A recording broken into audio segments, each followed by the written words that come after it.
It's been over 50 years since two American astronauts made their first steps over the surface of the moon.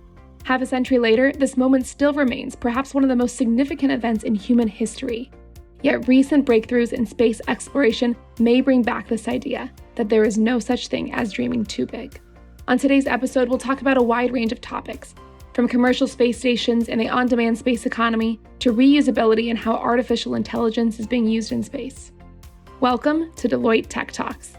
I'm your host, Raquel Buscano, and today we'll discuss the present and futures of the commercialization of low Earth orbit with two space leaders, Brett Loubert, who leads Deloitte's U.S. space practice, and Major General retired Kim Kreider, who leads Deloitte's National Security AI practice and is the former Chief Technology and Innovation Officer of the U.S. Space Force. Let's dive in. Kim, Brett, welcome and thanks for joining us today. Thanks for having us. Let's start with something that's a little bit lighthearted. What is your favorite fun space fact? Brett, I'll go to you first. Well, I'm currently located in Manhattan Beach, California, which is outside of Los Angeles. And I'm actually right now 50% closer to the International Space Station than I am to San Francisco. We always think of space as so far away, but in reality, it isn't. It's just a lot harder to get there. Kim, what about yourself? One of the things that I think is such a fun fact about space that many people don't really realize is today there are roughly 5,500 satellites in space. But by the end of the decade, so really just in a few more years, the estimate is that there will be 58,000 satellites in space. That estimate comes from our Government Accountability Office, so we're pretty confident in that. That is a huge growth in space, and that fact points to what we're seeing as being so exciting about this growing and booming space economy.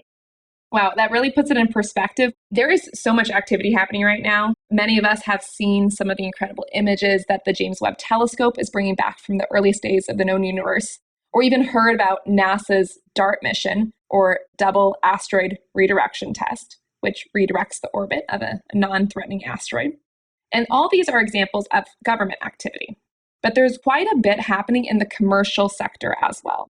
What are the most exciting advancements and space-related trends that you're seeing materialize in this commercial sector?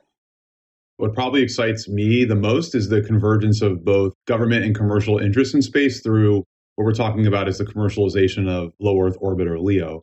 For most of history, space was largely a government-owned and government-operated destination.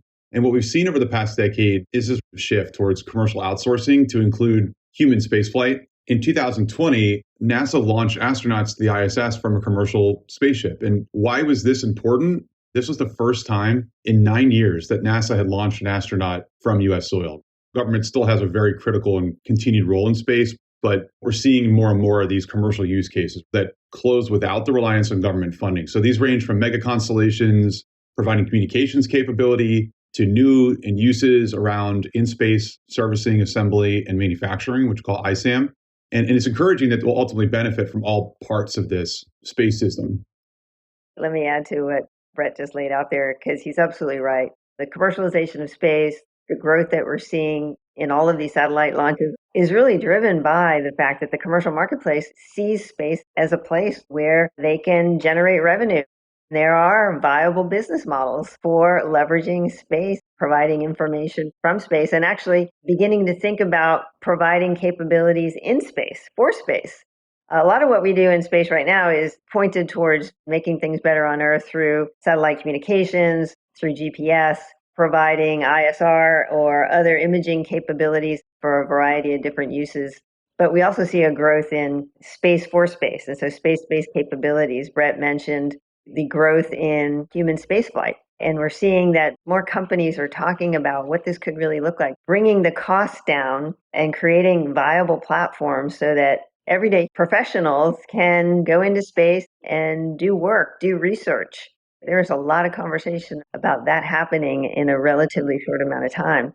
The other thing that I think is really driving the space industry is the technology, and how technology is becoming more available to help bring the cost down for launch, to bring the cost down for satellite development, and to bring the cost down for analyzing data in space, from space, in ways that we can now learn more and understand better what that space environment is about. I'm talking about nanotechnologies that have enabled us to build CubeSats, very small components onto satellites, technologies that have enabled for rocket reuse. So the ability to launch rockets into space and bring those launch vehicles right back down.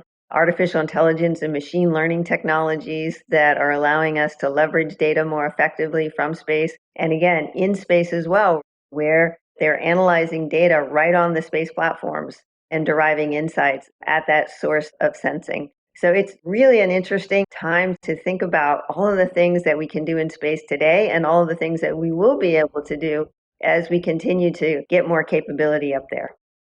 Thinking about the future, one of the things I wanted to bring up was a report that Deloitte released on the commercialization of low Earth orbit. It says the vision for 2035 for a vibrant LEO economy includes multiple on-orbit destinations, regular human-rated access to space, the industrialization of on-orbit manufacturing, and robust on-orbit services. 2035 is not that far away. So, Brett, I'd love to hear from you. What do you think are some of the driving forces today that's going to make that vision actually realistic? I think the absolute critical path to date has been launch. We're seeing a shift, though, and I think this is the most important thing. Everybody loves to talk about launch and the cost of launch and the cadence of launch, but it used to be very supply driven. So the government would say, we have a manifest to launch this many satellites. Please provide me a launch capability to get them into orbit. We're seeing a market now that's much more demand driven, and it's being driven by private and commercial investment opportunities as well.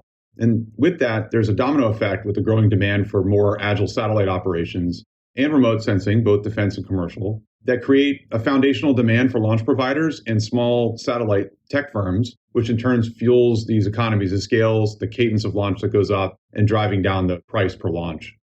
Kit mentioned this in the last question. I really can't emphasize the reusability and sustainability side of what we're seeing in launches these days. When I was a kid, I remember getting in the cafeteria at school and sitting around a TV to watch the shuttle launch. It was a really big deal. It didn't happen that often. Now we have companies that are launching more than 50 times a year, which is absolutely mind-blowing. Even as a space person, I usually find out about launches after the fact based on follows I have on social media. So launch is almost an afterthought at this point.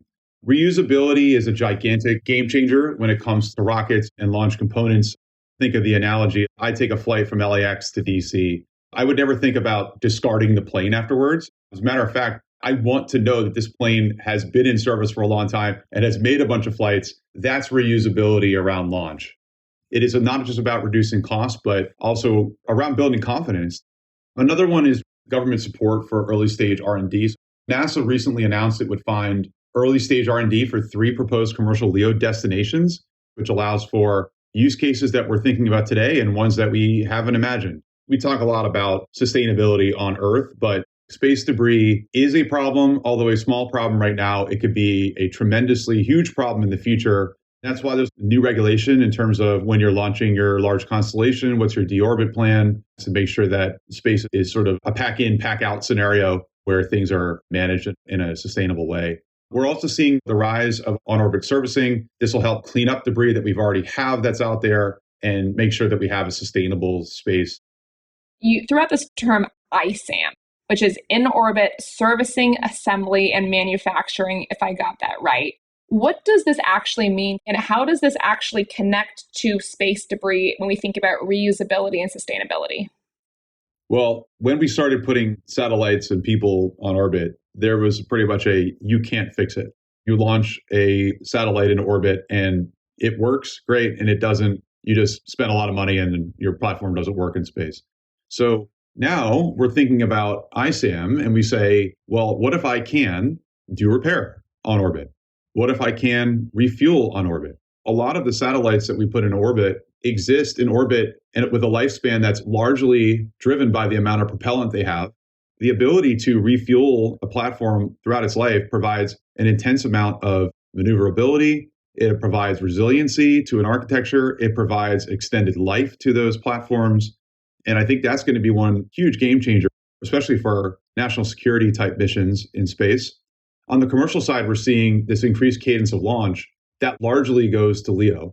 Now, if there's capabilities that can drag things from a LEO orbit to a higher orbit, then we're going to see a tremendous amount of capability that is provided on demand and at a reduced cost, because the cost of launching something to one of those orbits is extremely high versus moving them in sort of more of a hub and spoke model. That's fascinating. It's like the gas stations, the roads along the way. I like that gas station analogy. If you were to take a trip from Los Angeles to Phoenix and you know you have to refuel, the way we do it right now is your car has to work 100% of the time, and you have to have all the fuel you need for that journey to make it to Phoenix. There's no such thing as refueling along the way. So now extend that to a cross-country trip, a different orbit if we're using the same analogy. That is a major design decision in how you build a car. It's the same equation in space. A lot of satellites right now are constructed to survive just the intensity of the launch itself, not the space environment. So what could different platforms look like if we were able to build them in space, service them in space, and flip that model to one that looks more like what we're experiencing on Earth than this unique space scenario? Kim, you mentioned earlier that there's a whole suite of different technologies that are coalescing as we think about the future of the on-demand space economy. So in your perspective, what are the advancements in technology we'll need to realize that vision, both within the next 10 years, but also beyond? I think the tech advances that are going to be most critical speak to some of the items that you and Brett were just talking about. If we're really going to leverage the LEO environment in ways that we're unable to do yet today, with having more humans in space, more activities in space, we're going to need that infrastructure. And we're going to need the technologies that will enable that infrastructure to be in place and to be sustained in space. We just talked about on-orbit servicing capabilities in order to sustain satellites in space. Clearly, those on-orbit servicing vehicles are going to be satellites themselves that will need to be sustained. We see the advance of certain kinds of technologies that are going to be a part of this. Propulsion, in particular, as Brett mentioned, fuel is an issue. When satellites move in space, the amount of fuel that they have is referred to as delta V. How much delta V did you bring with you to be able to support all of your maneuvers in space? Well, how that delta V is accomplished is through propulsion. And we need to be able to advance propulsion technology so that those satellites can efficiently maneuver and be sustained for a longer lifespan. Another important advancement certainly is going to be in the area of artificial intelligence. This includes the kinds of AI and machine learning technologies that allow for the analysis of data, to understand the environment, to support on-orbit sensing, to be able to see what's in the environment more clearly while you're in space, to be able to identify potential collisions and to be able to avoid them, and to be able to help those satellite systems self-maneuver, self-heal, be self-aware, call for support, communicate with other satellites. Those are going to be important technologies as well.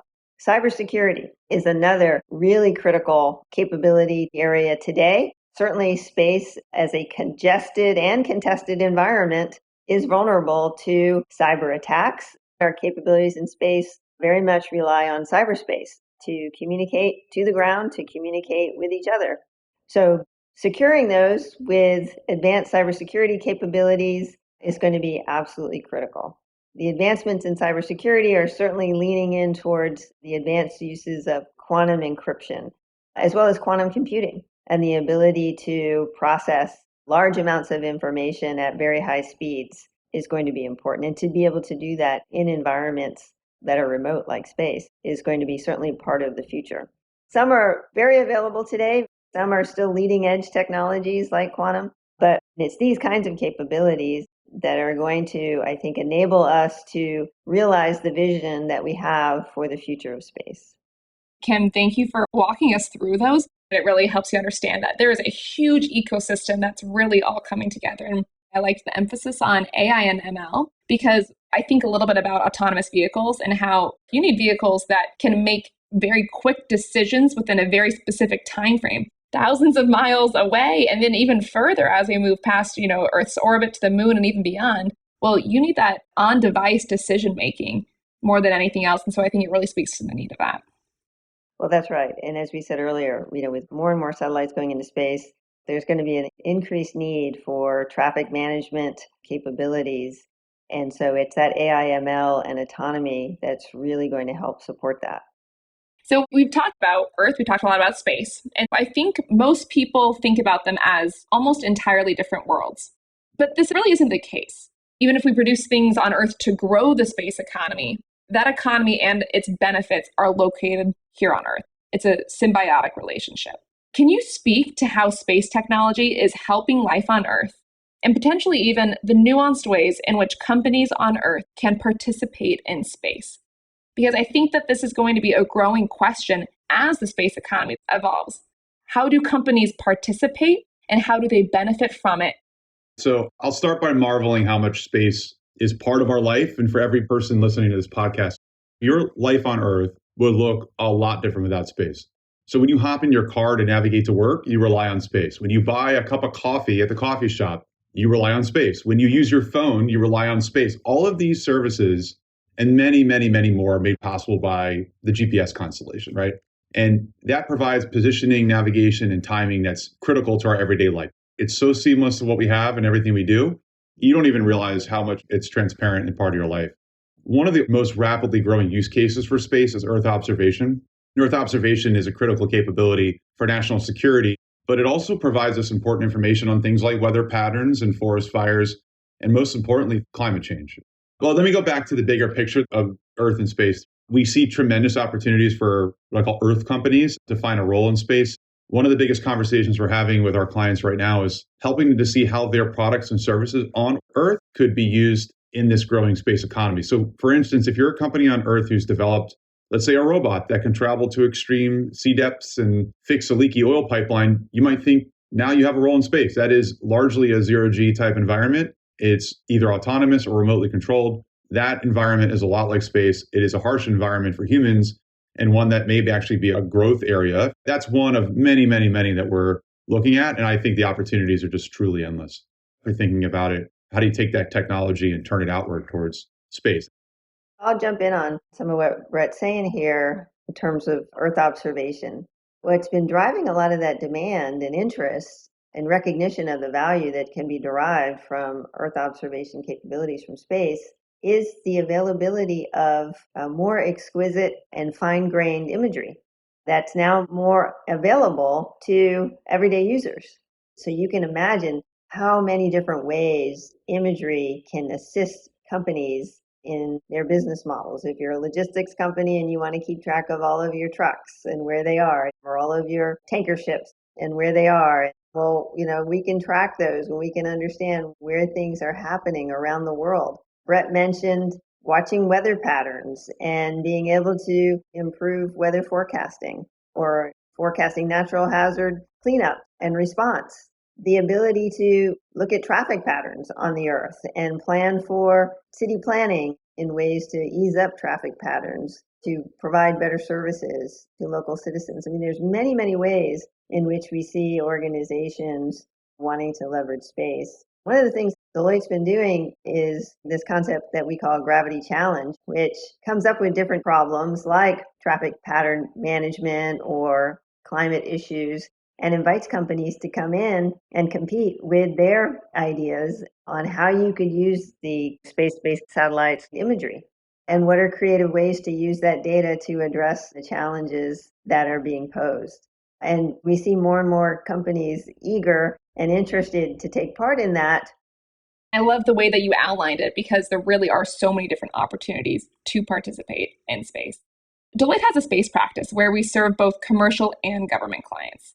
Brett, can you speak to what the near-term and long-term opportunities are for our clients? Well, we're seeing tremendous demand for our services and helping clients figure out their place in this, but then also traditional things that we do for clients that are already in this business and are trying to figure out how they maximize what they're going to do in this industry. So how do we break this down? We've sort of come up with this framework around space where we talk about space as a mission. These are clients like Space Force or NASA, where their primary focus is delivering or gathering data or capabilities that are derived from space. That is a mission that has existed for as long as space has existed, and one that I've served in my career for over 20 years, and I think is very important and will continue to be important and continue to be a major driver of supply and demand around space, one that will provide funding for startups and companies that are interested in getting into space. We then talk about a category of space is a business. There are companies whose whole mission is around space. How do they do launch? How do they do things around satellite construction, development, and manufacturing? These are an area where we can help operate their business more effectively, modernize IT systems, a whole host of services that we can provide. One that really excites me is space as a growth opportunity. Companies that either have an emerging play in space or could benefit from space data.